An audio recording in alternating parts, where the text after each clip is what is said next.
Hello guys, how are you all.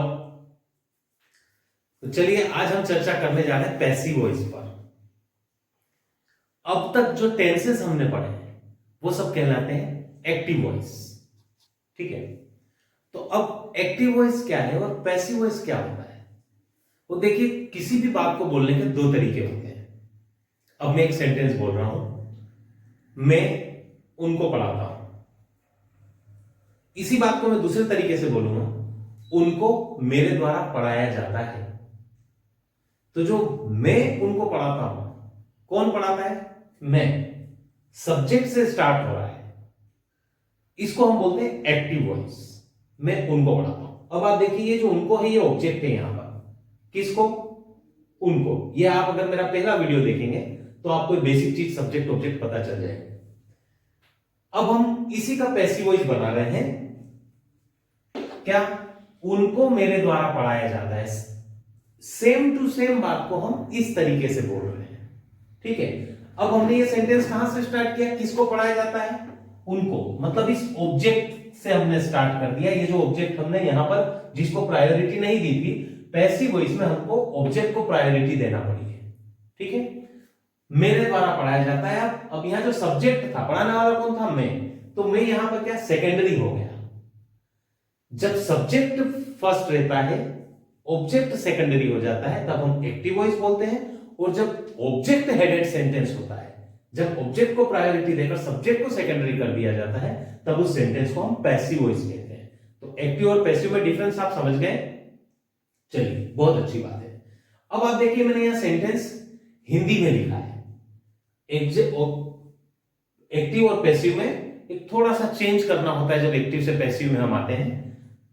इसको मैं English में लिखता हूं। ये हमको आता है, हमने टेंस पढ़ रखा है। आई टीच देम, है ना? इसकी इंग्लिश हमने बना ली। ये सब्जेक्ट है, ये ऑब्जेक्ट है और ये वर्ब है। इंग्लिश का पैटर्न ये होता है। एक्टिव वॉइस में सब्जेक्ट के बाद वर्ब आती है, टीच, और फिर ऑब्जेक्ट आता है। ठीक है, अब जब हम इसका पैसिव वॉइस बनाते हैं, तो अब आप देखिए यहां पैसिव वॉइस क्या बन रहा है। ये जो देम आगे गया, तो ये आगे जाकर हो गया दे। ठीक है, are, taught, by me. Sentence यहां आके खत्म हुआ। हमने इसी सेंटेंस को जब पैसिव फॉर्म में लिखा तो वो कुछ इस तरह से बन गया। ऐसा क्यों बना? देखिए, ये जो यहां तो देम था, ये देम से हमने जब सेंटेंस को शुरू किया, मतलब आप देखिए यहां वर्ब के पीछे है ऑब्जेक्ट, यहां वर्ब के आगे सब्जेक्ट है। अब हमको पैसिव वॉइस में क्या करना है? ऑब्जेक्ट को वर्ब के आगे लाना है और सब्जेक्ट को पीछे डाल देना है। तो जब ऑब्जेक्ट आगे आया, ये ऑब्जेक्ट देम, तो ये तो सब्जेक्ट के रूप में यूज हो गया यहां पर। और जो सब्जेक्ट आई पीछे गया, तो वो यहां ऑब्जेक्ट के रूप में यूज हो गया, बाय मी। ऐसा क्यों हुआ ये मैं आपको बता दूं। उसके पहले मैं आपको एक चीज बता दूं। हमने जब 12 टेंसेस पढ़े, 12 टेंसेस में वर्ब के अलग अलग फॉर्म हमको ध्यान रखना होते थे कि कौन से टेंस में कौन सा फॉर्म लगता है, तब कहीं जाके हम सेंटेंस इजीली बना पाते थे। पैसिव वॉइस में हमको एक सुविधा मिली। आप किसी भी टेंस का, किसी भी सेंटेंस का पैसिव वॉइस बनाएं, you just have to put third form of the verb. Only and only third form of the verb will be implemented in passive voice. चलिए, अब मैं आपको ये बताता हूं ये दे क्यों हो गया देम से, और वो आई से मी क्यों हो गया। तो ये जो है हमारा सब्जेक्ट वाला पैटर्न है, ये सब सब्जेक्ट है, नॉमिनेटिव केस बोलते हैं इनको। ये सारे ऑब्जेक्ट हैं। अब इसके बीच में ये खाई है। इस खाई का नाम, खाई बता रही है वी फॉर वर्ब। अब एक चीज आप ध्यान रख लें, जब भी वर्ब के आगे हमको यूज करना होगा, तब केवल और केवल ये यूज होंगे। जब भी हमको इनको वर्ब के पीछे यूज करना है, मतलब इसका मतलब होता है मैं, और ये इसका मतलब होता है मुझे। मतलब जब भी मैं वर्ब के आगे आऊंगा, आई को आगे लाना होगा, तो वो आई के रूप में यूज होगा। लेकिन जब भी आई को वर्ब के पीछे यूज होना है मुझे, तब मैं इस रूप में यूज होऊंगा। अब आप देखिए, यहां पर वर्ब ये रही, यहां पर वर्ब ये रही, यहां हम वर्ब के आगे आए तो आई के रूप में आए, यहां हमको वर्ब के पीछे यूज होना है तो मी के रूप में यूज हो गए। मतलब आपको समझ में आ गया, जब भी हम एक्टिव वॉइस के सब्जेक्ट को पैसिव वॉइस बनाते समय वर्ब के पीछे लाएंगे तो वो इनमें चेंज हो जाएंगे। क्यों? क्योंकि वर्ब के आगे इसी रूप में यूज कर सकते हैं और वर्ब के पीछे जब इनको लाना है तो हम केवल इस रूप में ही यूज कर सकते हैं। तो ये चीज आपको समझ में आई? ठीक है, अब हम कुछ एग्जाम्पल के द्वारा इनको समझते हैं। चलिए अब हम कुछ और एग्जाम्पल से एक्टिव और पैसिव दोनों को समझते हैं। एक्टिव वॉइस जो टेंस हम पढ़ चुके हैं, मेरे सेकंड वीडियो में आप ये सारी हिंदी बहुत अच्छे से समझ पाएंगे। चलिए अब देखिए, आप मैं एक सेंटेंस बोल रहा हूं, हम पतंग उड़ा रहे हैं।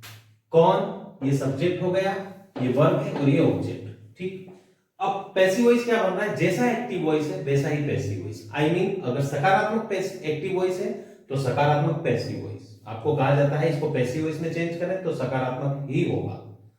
पतंग हमारे द्वारा उड़ाई जा रही है, टेंस भी चेंज नहीं होगा। उड़ा रहे हैं मतलब कंटिन्यूअस चल रहा है, तो पतंग भी उड़ाई जा रही है तो कंटिन्यूअस चल रहा है। अब एक सेंटेंस देखिए, वे हमें पहचान चुके हैं। तो वे सब्जेक्ट हो गए, किसको? हमको, हम ऑब्जेक्ट हो गए, ये सब्जेक्ट है। अब जब हम पहचान चुके हैं, परफेक्ट टेंस, प्रेजेंट परफेक्ट। अब हम इसका पैसिव वॉइस जब बनाते हैं तो यहां जो हम ऑब्जेक्ट थे हम आगे आ गए कि हम, और वे जो पहचानने वाले थे वो यहां ऑब्जेक्ट बन गए, हम उनके द्वारा पहचाने जा चुके हैं। टेंस सेम है, परफेक्ट, यहां पहचान चुके हैं, पहचाने जा चुके हैं, मतलब ये भी सकारात्मक है तो पैसिव वॉइस भी सकारात्मक। अब आप देखिए, मैंने अगला सेंटेंस प्रश्नवाचक है। क्या तुम अंग्रेजी पढ़ाओगे? यस और नो क्वेश्चन है, हाँ या फिर नहीं।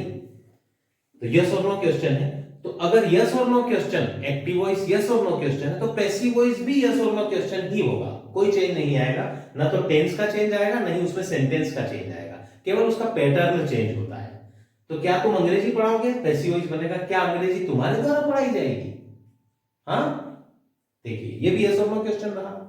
अब मैं एक नेगेटिव सेंटेंस बोल रहा हूं आपको, उसने मुझे नहीं बुलाया, past indefinite tense. Passive voice क्या बना? मुझे उसके द्वारा नहीं बुलाया गया। उसने मुझे नहीं बुलाया तो मैं नहीं जाऊंगा, मुझे उसके द्वारा नहीं बुलाया गया इसलिए मैं नहीं जाऊंगा। बात एक ही है, सेम टू सेम। तो एक्टिव और पैसिव दोनों एक ही बात को बोलने के दो अलग अलग तरीके हैं। समझ में आया आपको?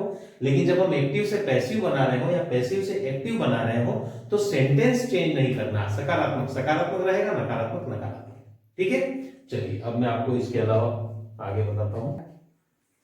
तो जिस तरह से हमने 12 टेंसेस के एक्टिव वॉइसेस सीखे थे, उसी तरीके से हम 12 टेंसेस के पैसिव वॉइस सीखेंगे।